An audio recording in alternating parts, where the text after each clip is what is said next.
Colin O'Keefe here for LXBN TV. Late last month, OSHA handed out a $1.9 million whistleblower award to a CFO who was allegedly fired for raising financial concerns about a proposed merger. Joining me now from Chicago to explain exactly what happened and share his thoughts on its impact is Steve Pearlman, co-head of Proskauer's Whistleblowing and Retaliation practice group and author on the firm's blog, Proskauer Whistleblower Defense. Steve, first, I'll let you explain the basics. What exactly happened here? Sure, Colin. You know, we became aware of this complaint upon seeing OSHA's press release. We don't have full details of all of the facts related to this particular claim, other than to note that there was apparently or purportedly a complaint that a company's chief financial officer made internally regarding financial concerns related to a proposed merger. We also can glean from the press release that OSHA provided that OSHA determined and issued a preliminary order stating that this individual was retaliated against in violation of the whistleblower provisions in Section 806 of Sarbanes-Oxley. And perhaps most notably, OSHA issued an award of $1.9 million. That's unprecedented in this particular context. And if you break down the award, you'll see that perhaps what's most troubling about this is that approximately $1.4 million of the award is devoted to compensatory damages.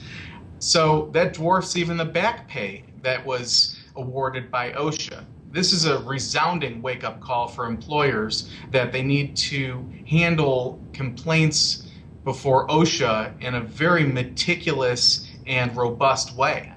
Absolutely. And Steve, when we spoke off-air about this award, you said that you received a fair amount of questions about it. So what have you been telling people? What is the takeaway for employers here? Well, if you look at OSHA's press release, OSHA says, we want to send a message, and OSHA sent a very loud and very clear message, and employers need to hear that message and appreciate that message, because we've seen a history of OSHA issuing reinstatement orders, which themselves can be very troubling. Imagine the disruption of reinstating somebody who has acute acrimony with others in the company that led to a termination. Imagine what will happen when that person is back, imagine what happens if they're in the C-suite too. It's particularly dysfunctional in many respects. Now, in this case, we didn't see reinstatement, but we saw a very large award. So what does that compel employers to do? First, employers need to approach Sarbanes-Oxley whistleblower complaints with the Department of Labor's first level of investigation and enforcement, OSHA, very carefully. They need to submit very robust position statements. They need to prepare their witnesses for fact-finding conferences in a very detailed manner, similar to how they would do it if they were going to any other high-level evidentiary hearing. Of course, this also requires employers to go back and take a close look at their training, at their policies, at their protocols for dealing with whistleblower issues. Ultimately, employers need to take away the message that OSHA is very serious and is apt to issue very daunting awards in cases like this. Now, query whether this is going to be appealed. This is a preliminary order. It may ultimately get appealed, and we could potentially see different results as the litigation moves forward. There's always the possibility that the employer may prevail, but we can expect a very big fight at all stages of the appellate process.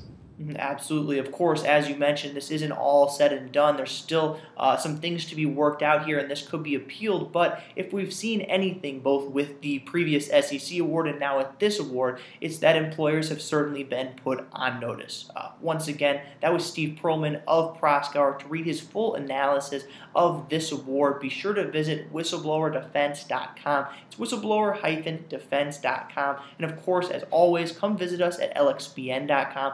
If if you're not already watching us here for more of these LXBN TV video interviews and curated commentary from the Lex Blog Network's more than 8,000 members. Thank you for joining me today, Steve. Thanks so much, Colin.